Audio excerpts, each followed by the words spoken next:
Hi guys, may buntag. So karon weekend. So wala tay trabaho, pero natay trabaho sa balay.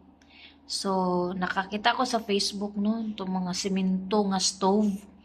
So murag nut siya awaton. So mo ni akong gihimo nga reference. Rulay ato ah. Tara, ubani ko ninyo kung makaya ba nato ni buhat nino. So let's go. Sa walay hasol ug walay langan, nakabuhat na ta og frame mo. So mga scrap ra nga mga or pinutol na nga mga kahoy atong gigamit. So na natay giandam, kini ang atong ibutang sa tunga mo ni mahimo natong sugbaanan mo ni ang murag kahon. So di po ta palupig, duha ka stove ang atong gamon. Tan-aw nato ni rog makaya ba ni. So naputay giandam dira no nga bani kay mo man atong gamiton nga murag harang para dali ra ini guso after mamasahan. Ug sugdan na doy nato ang pagmasa kay for today's video panday ta karon.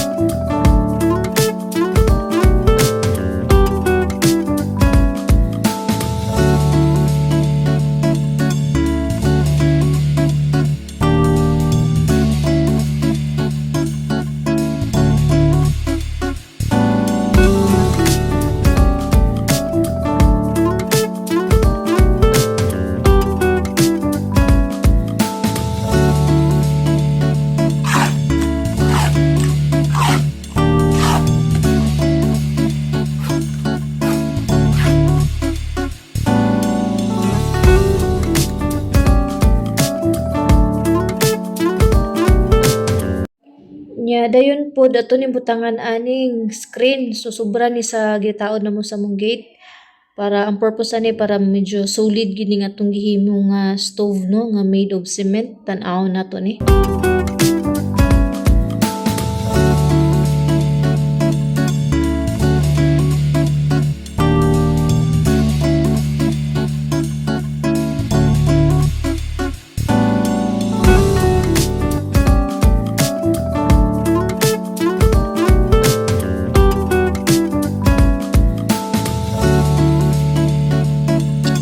Ug sa dihang nahuman na gid tag masa no, napurma na gid ni nga tong gihimo nga cement stove. So tan-aw nato ni ugma ini kagahi.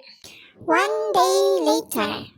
So mo na ni purma niya guys after sa kagabi atong hikamon daw gahi ba sus gahi na gyud. Nya kay gahi naman pwede na nato tanggalon ng iyang mga frame no para makita nato purma ba gyud. So while gakamulo ko og tangtang sa mga frame no, makaingon gid ko nga napurma ra gyud ang akong gibuhat sus gasakit-sakit ra gyud akong hawak ani og trabaho gahapon. Makaingon gid pud ta nga proud ko nimo self.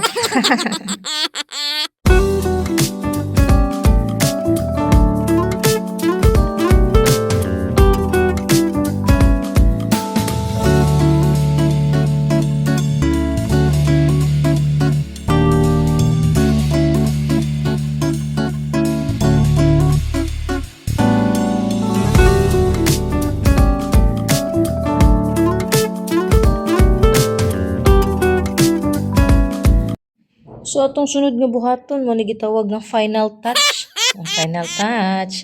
So bali ato ra ning gi-finishingan no katong mga nay mga tipak-tipak ginagma itong gitabunan sa gigamitan na nato ning pure nga semento gibasa nato gamay din mo atong gitipak para pang finishing. Para hamis gid tan-aw ni atong gihimo nga cement stove. So muna dahil ni, mao na dahil ni ang final look niya no na finishingan na nato ni medyo hamis na gid siya tanawon. Paaboto na nato ni nga mugahi pa gid siya. So mga next weekend na pud nato ni pwede lutuan. So para sa part 2 ato na yung lutuan kung di ba ni mulike. So that's all for today. Salamat.